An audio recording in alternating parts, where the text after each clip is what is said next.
હાલ અમારો અવાજ આવી રહ્યો છે? હા કે ના? Yes or no?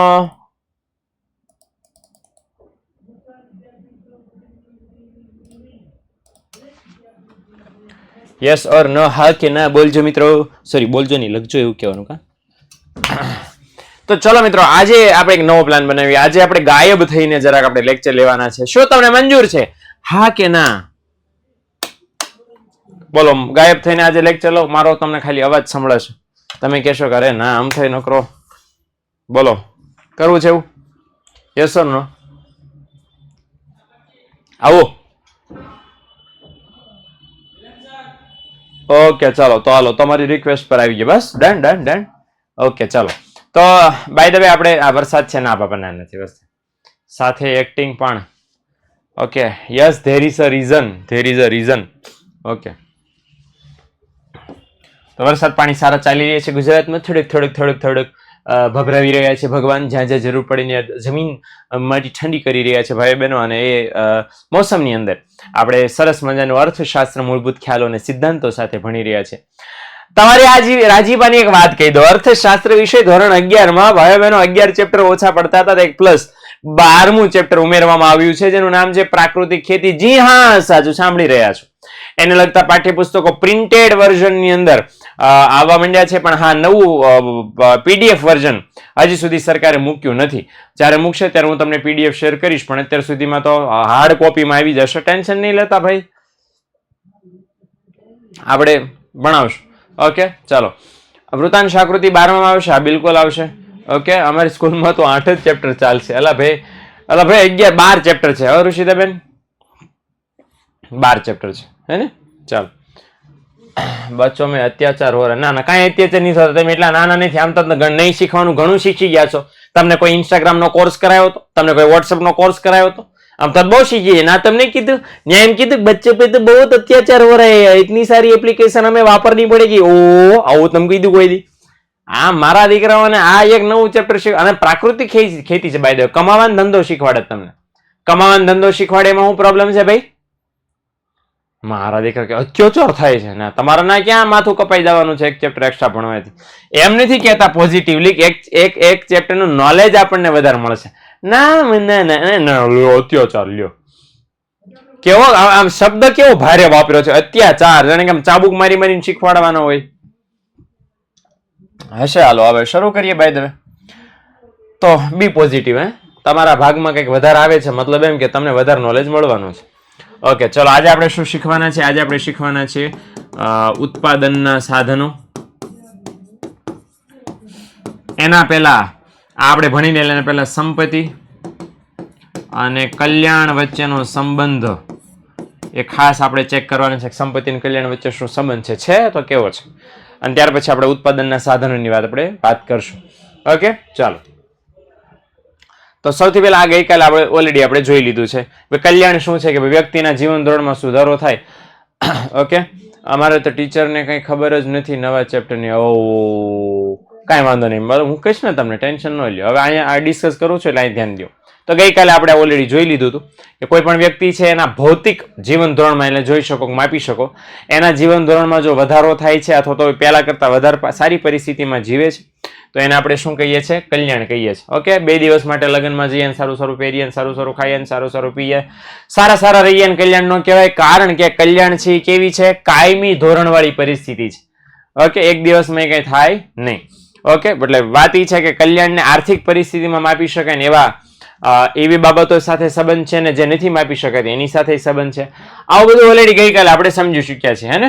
ઓકે, તો હવે જરાક જોઈએ સંપત્તિ અને કલ્યાણ વચ્ચે શું સંબંધ છે. 2 માર્ક્સની અંદર ઘણી બધી વખત પૂછાય છે. તો લખ્યું છે કલ્યાણને કોની સાથે સંબંધ છે? આવકની વહેંચણી સાથે સંબંધ છે. કે આવક લોકો વચ્ચે કેવી રીતે વહેંચાય છે, કોને વધારે આવક મળે છે, કોને ઓછી આવક મળે છે, એ સાથે ખાસમ ખાસ અહીંયા સંબંધ છે. ભાઈ અવાજ ઓડિયો વિડીયો રેડી આવે છે ને? જેટલા પણ મિત્રો જોડાણ છે જરાક મને મેસેજ આપી દો. હાલો જલ્દી. એકદમ રેડી છે ને? હા, તો ભાઈ જેને પ્રોબ્લેમ આવે છે એને કંઈક નેટવર્કમાં લોચા હશે, હોવા જોઈએ. ઓકે, લેફ્ટ થઈને વળી પાછા જોઈન થાવ. સ્ક્રીન બ્લેક દેખાય મતલબ એમ કે તમારું નેટવર્ક છે ધીમું પડે છે. બ્લર આવે છે તો પછી લો ક્વોલિટી કરી નાખો. લો ક્વોલિટી કરી હોય તો હાઈ ક્વોલિટી કરી નાખો. બાકી બધી ડન ચાલે, સરસ ચાલે છે. મેં મારા ફોનમાં શરૂ કરીને રાખ્યું છે. ઓકે, એટલે ટેન્શન નહીં લેતા. મેં મારા ફોનમાં લેક્ચર શરૂ રાખ્યો છે. એટલે જેને જેને આ પ્રોબ્લેમ આવે છે લો ક્વોલિટી કરી નાખો ફોનમાં. નહીં કરવા થતા નહીં થતું, લેફ્ટ થઈને ફટાફટ વળી પાછા જોઈન થઈ જાવ તોય વાંધો નહીં આવે. ઓકે, ચાલો હવે અહીંયા કલ્યાણની આપણે વાત કરીએ કે કોઈ પર્ટિક્યુલર છે એ વ્યક્તિની સંપત્તિમાં વધારો થાય. દાખલા તરીકે ભાઈઓ બહેનો, મારી પાસે ગઈકાલે મતલબ આ વર્ષે ઝૂંપડું છે, બરાબર, ઝૂંપડી છે, અને આવતા વર્ષે મારી પાસે એન્ટિલિયા હોય. મુકાભાઈ બરાબર ને એના ધબકાર વધી કાલે લે આને એન્ટિલિયા ક્યાંય આવી ગયું. ઓકે, એટલે કાલ મારી પાસે ઝૂંપડું હતું ને આજ મારી પાસે એન્ટિલિયા છે, તો મારી સંપત્તિ વધી કહેવાય? હા કે ના? યસ ઓર નો? બોલો બોલો બોલો બોલો. મારી સંપત્તિ વધી કહેવાય કે ન વધી કહેવાય? વધી કહેવાય, વધી કહેવાય ને.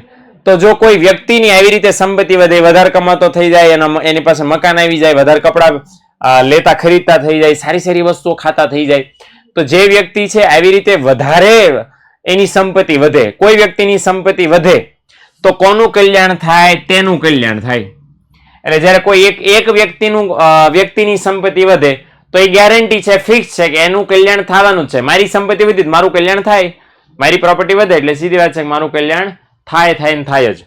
ઓકે, પણ અહીંયા શું કીધું કે જો દેશની સંપત્તિ વધે, કોઈની સંપત્તિ? આખા ભારત દેશની સંપત્તિ વધે, બરાબર, અને એ સંપત્તિ થોડાક લોકોના હાથમાં કેન્દ્રિત થાય તો દેશના બધા લોકોનું કલ્યાણ થાય નહીં. હું સમજાવું ભાઈ દેશ સંપત્તિ દેશની વધી પણ એ બધા લોકોને ન મળી એટલે શું? ફોર એક્ઝામ્પલ હું એમ કહું મેટ્રો ટ્રેનો શરૂ થઈ છે. શું શરૂ થઈ છે? મેટ્રો ટ્રેનો, હે ને? આવા જે મેટ્રો ટ્રેનો શરૂ થઈ છે, પ્રોબ્લેમ ક્યાં છે? ભારત દેશના બધા રાજ્યના બધા શહેરોમાં જ શરૂ થઈ, પણ છતાંય ભારતમાં મેટ્રો ટ્રેન શરૂ થાય એટલે ભારતની સંપત્તિ વધી કહેવાય કે ન વધી કહેવાય? આટલા બધા સ્ટેશન વધશે, આટલા બધા પુલ બનશે, આટલા બધા પાટા નવા નખાશે, નવા ડબ્બા આવશે, આગે ના એટલી બધી સુવિધા વધશે તો દેશની સંપત્તિ વધી કહેવાય. બસ પ્રોબ્લેમ ક્યાં છે કે એનો લાભ બધા શહેરોને મળવાનો નથી, માત્ર ને માત્ર અમુક જ શહેરોને મળવાનો છે. તો જે શહેરોને મળે ને એ લોકોનું કલ્યાણ થાય, પણ જેને નથી મળતું એનું કલ્યાણ થાય નહીં. એક બીજો તમને કહી દઉં, બુલેટ ટ્રેન શબ્દ સાંભળ્યો છે ને? Bullet train. હવે બુલેટ ટ્રેન છે એ બસ આપણા ગુજરાતમાં એક જ રૂટ, સુરત અમદાવાદ વાળા રૂટ ઉપર જ દોડવાની છે. તો જે વિસ્તારમાં સંપત્તિ વધે એના જ લોકોના કલ્યાણમાં વધારો થાય, થોડાક જ લોકોના કલ્યાણમાં વધારો થાય. તો એના કારણે બધા લોકોનું કઈ કલ્યાણ થાય નહીં. એટલે સાદી ભાષામાં કહેવાય માંગે છે કે સંપત્તિ આખા દેશમાં વધે પણ એનો લાભ જો થોડાક જ લોકોને મળે તો કઈ બધાને કલ્યાણ ન થાય. જેને લાભ મળે એને કલ્યાણ થાય. ઓકે, હાલો. તો બીજું એ લખ્યું છે કલ્યાણ અને પ્રજાના સામાજિક અને સાંસ્કૃતિક મૂલ્યો સાથે પણ જોડવામાં આવે છે. ઓકે, અને સંપત્તિ અને કલ્યાણનો સંબંધ પ્રોબ્લેમ એ છે માપી શકાતો નથી. જ્યારે તમે એમ કહો કે કલ્યાણ એટલે શું? સારી પરિસ્થિતિ, અને ત્યારે જો તમે પ્રજાના સામાજિક અને સાંસ્કૃતિક મૂલ્યો સાથે એને જોડી દો કે સમાજમાં લોકો વફાદાર કેવા થઈ ગયા, પ્રામાણિક કેવા થઈ ગયા, ધર્મ કેવા પાળતા થઈ ગયા, ચોરી કેવા કરતા બંધ થઈ ગયા, કલ્યાણને જો તમે એને જોડો તો બહુ કોમ્પ્લિકેટેડ થઈ જાય, બહુ પ્રોબ્લેમેટિક થઈ જાય. ત્યારે તમે સંબંધ છે એ માપી શકો નહીં. તમે સમાજના બધા મૂલ્યો છે એની હારે જોડવા માંડો એટલે કામ ખતમ. પછી ભેગું થાય નહીં. તો પછી છે એ તમે કલ્યાણને કોઈ પણ રીતે માપવા જાઓ ન માપી શકો. એટલે કલ્યાણને બસ આ સામાજિક અને સાંસ્કૃતિક મૂલ્યથી અલગ રાખીને નાણાંની દ્રષ્ટિએ માપો તો મે બી પોસિબલ છે કે તમે સરળતાથી એને માપી શકો. ઓકે, અને છેલ્લું બહુ સરસ અહીં કીધું છે કે દેશની આવકમાં વધારો થાય એની સાથે આવકની વહેંચણીમાં પણ જો સુધારો થાય તો કલ્યાણમાં છે સુધારો થાય અથવા તો કલ્યાણમાં વધારો થાય. એટલે કહેવા શું માંગે છે કે દેશની આવકમાં તો વધારો થવો જોઈએ પણ આવકમાં વધારો થવાની સાથે સાથે વહેંચણીમાં પણ સુધારો થવો જોઈએ. લોકોને જે આવક મળે છે એમાંય સુધારો થવો જોઈએ. અમીરને વધારે આવક મળે કાંઈ ટેન્શન નથી પણ ગરીબને પણ વધારે મળવી જોઈએ. ઓકે, અમીર છે વર્ષે કરોડ રૂપિયા કમાય પણ ઓલો ગરીબ બિચારો 100 રૂપિયા ન કમાઈ શકતો હોય તો એમ ન થવું જોઈએ. ઓકે, બધાને સરખો લાભ મળવો જોઈએ તો જ સાચું કલ્યાણ છે. અને તમારા ભાગમાં આવક આવશે તો જ તમે કામ કરી શકશો, તો જ તમે જીવી શકશો, હે ને? એટલે એ દ્રષ્ટિએ અહીંયા ધ્યાન રાખવાનું. મૂળ આપણા હાઇલાઇટ આ બે લીટી છે કે કોઈ એક વ્યક્તિની સંપત્તિ વધે તો એના કલ્યાણમાં વધારો થાય અને આખા દેશની સંપત્તિ વધે પણ જો થોડાક લોકોને જેનો લાભ મળે તો બધાનું કલ્યાણ થાય નહીં. ઓકે, તો આ રીતનો આપણો સંપત્તિ અને કલ્યાણ વચ્ચેનો સંબંધ છે. 2 માર્ક્સની અંદર એટલું તમારે લખવાનું થશે. ઓકે, ક્લિયર ન દેખાતું હોય તો લો ક્વોલિટી કરી લો પ્લીઝ. ઓકે, તો પણ તમને દેખાશે વ્યવસ્થિત. બધું આઈએમપી છે દીકરા, જે જે ભણાવું છું ચોપડીમાં બધું જ આઈએમપી છે, કાંઈ નકામું નથી. આઈએમપી છે એટલે 2 માર્ક લખ્યા છે એવું નથી, પણ પરીક્ષામાં લેવાય કોઈ પેપર સેટર પેપર કાઢે તો આને 2 માર્ક્સમાં પૂછી શકે. ઓકે, લોમાં નો દેખાતો હોય હાઈમાં કરી લ્યો ભાઈ. ઓકે, અને નેટવર્ક કંઈક આગુ પાછું કરો, જગ્યા ફેરવો તો કંઈ થઈ શકે. ઓકે, તો ફેર પડી જશે. બાકીના બધાને તો બહુ સરસ દેખાય છે. ઓકે, ચાલો મારા ફોનમાં જ ચલો ને, જો હું તમને બતાવી દઉં.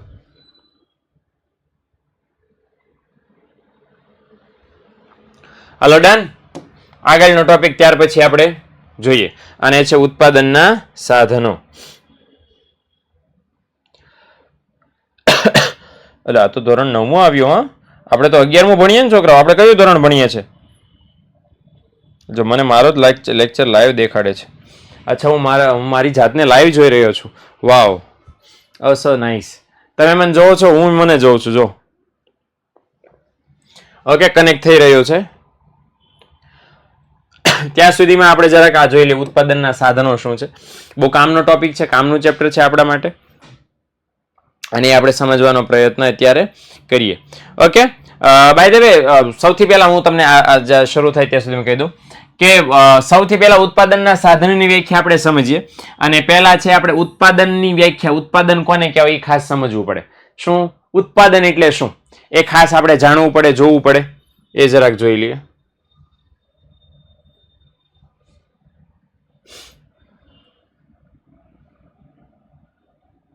ઓકે, એક જ મિનિટ મિત્રો, ચાલો.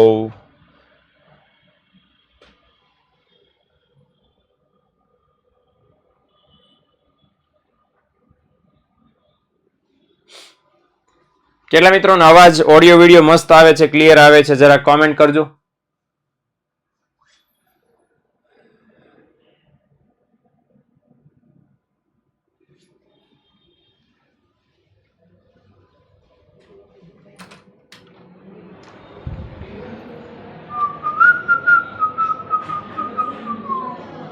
મિલન સર,